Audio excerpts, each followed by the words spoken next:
Eco park के बारे में रखी है। आप लोग व्यवस्था से अवगत होंगे, कैसा टेंडर हुआ, क्या हुआ। आजकल इको पार्क चल रहा है। हम लोग का पहला विषय था कि इस टेंडर में जिस कंपनी के साथ अनुबंध हुआ उसको फ़ी कलेक्शन का कोई अधिकार नहीं था। उसमें सीधे लिखा है कोई विचरण करने के लिए आता है तो हम उससे फ़ी कलेक्ट नहीं कर सकते। जो सुविधाएं आप देंगे वो उससे खरीद सकता है, अगर ग्राहक की इच्छा है। आप उस पर कुछ बाध्य नहीं कर सकते कि आपको पैसा देना है। 100 रुपया जो कलेक्ट किया जा रहा है आज सितंबर 30 से लगभग आज दिनांक तक किया जा रहा है, उस मद में जोड़ने के बाद लगभग 8.5 करोड़ की फीस ली गई है जो अवैधानिक थी। उसके बाद 29 सुविधाएं आपको देने का वादा किया था। 29 सुविधाओं के बाद ही उसका कमर्शियल ऑपरेशन कर सकते थे वो। 29 में से 16 सुविधाएं नहीं हैं। उन 16 सुविधाओं का अगले पॉइंट में हम विवरण देंगे आपको। झूला पुल सुना होगा आप सबने कि सस्पेंशन ब्रिज बनना है वहाँ पे। वो जो ब्रिज बना हुआ है वो सस्पेंशन ब्रिज है ही नहीं। सस्पेंशन ब्रिज बनता है लगभग 4.5 करोड़ में, उतनी लंबाई की नदी में। लेकिन ये सस्पेंशन ब्रिज ना होकर स्लैब ब्रिज बना है, इसमें लगभग 1-1.5 करोड़ रुपए आता है। लेकिन सभी विभागों ने सस्पेंशन ब्रिज बनने का सर्टिफिकेट दिया है।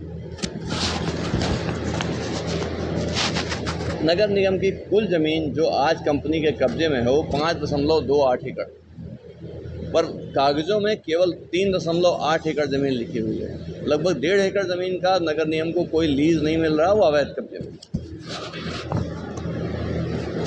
लीज़ रेंट के लिए नजूर अधिकारी ने कहा था किसी भूमि को सरकारी लीज़ देने का नियम है कि 5% उसकी मूल्य का जमा करने के बाद ही वार्षिक लीज़ पे दिया जाता है।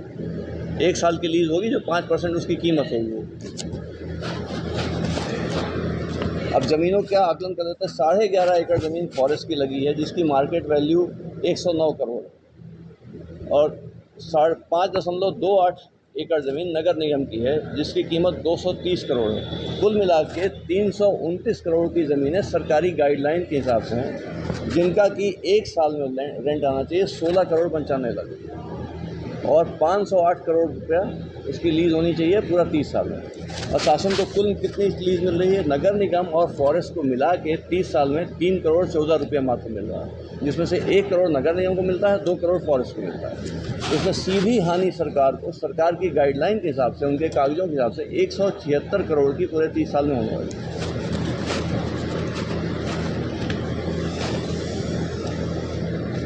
फॉरेस्ट की नगर निगम की मिला करके लगभग 4 एकड़ ज़मीन ऐसी है जिसका उनके फॉरेस्ट के पास रिकॉर्ड नहीं है कि ये ज़मीन हमारी उनके पोजीशन में है, पर कंपनी उसका इस्तेमाल कर रही है, लेकिन लीज रेंट फॉरेस्ट डिपार्टमेंट और नगर निगम को नहीं मिल रहा है।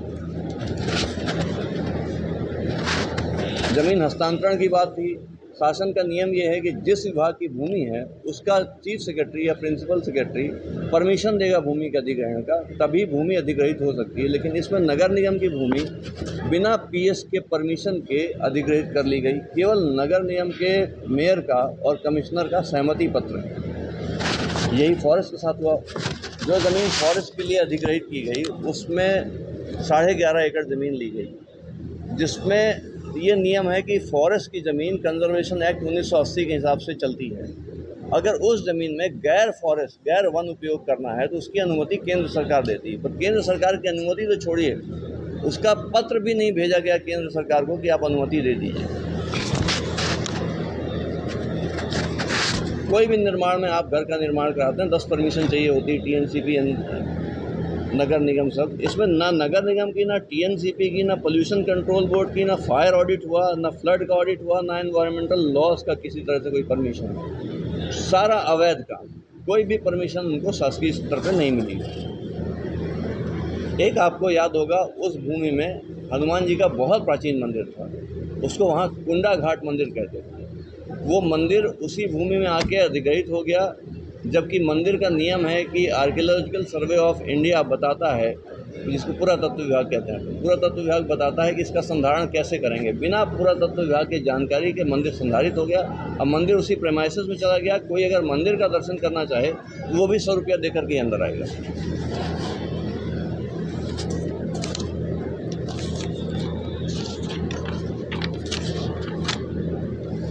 आपको जो 29 सुविधाओं का मैं जिक्र कर रहा था उसमें था सस्पेंशन ब्रिज बनना था, म्यूज़िकल फाउंटेन बनना था, म्यूज़िकल फव्वारा बनना था, साइकिलिंग ट्रैक होना था, लाइब्रेरी होनी थी, बटरफ्लाई पार्क होना था, एक बर्मा ब्रिज करके चीज़ होती वो होनी थी, रिवलेट क्रॉसिंग होनी थी, पिंट बॉल का कोर्ट होना था, योगा मेडिटेशन सेंटर होना था, इंटरप्रिटेशन सेंटर होना था, स्पा होना था, ट्री हाउस होना था, rope walking, treasure hunting, artificial rock, solar light.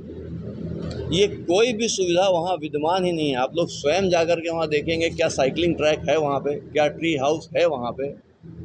जितनी सुविधाओं की मैंने बात की, म्यूजिकल फाउंटेन आपने पहले दिन भी नहीं देखा होगा। पर ये देखेंगे फॉरेस्ट विभाग का ये पंचनामा है, पंचनामे में डेट लिख के फॉरेस्ट डिपार्टमेंट ने कह रखा इस तारीख को ये पूर्ण कर लिया गया। वहाँ आज की स्थिति में भी नहीं है, फिर भी सर्टिफिकेट फॉरेस्ट डिपार्टमेंट ने दे दिया। इसी से उनका कमर्शियल ऑपरेशन शुरू हो गया।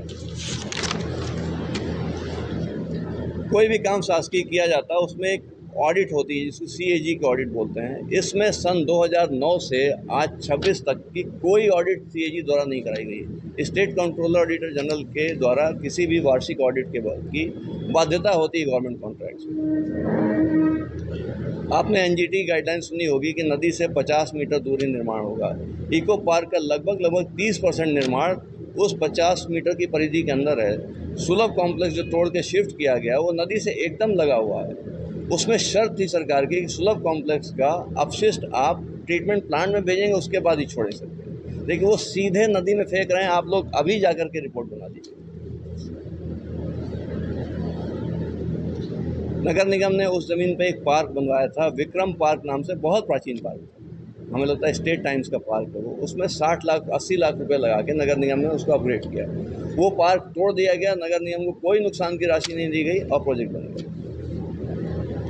अगर हम ये एफिशिएंसी देखें सरकार की कि सरकार कितने पैसे लगाती है और कितने पैसे कमाती है, तो सरकार पा रही है 30 साल में 3 करोड़ 14 लाख और सरकार लगा रही है 196 करोड़ रुपया। तो इस हिसाब से केवल 1.6% उनका रिटर्न ऑन इन्वेस्टमेंट आ रहा है।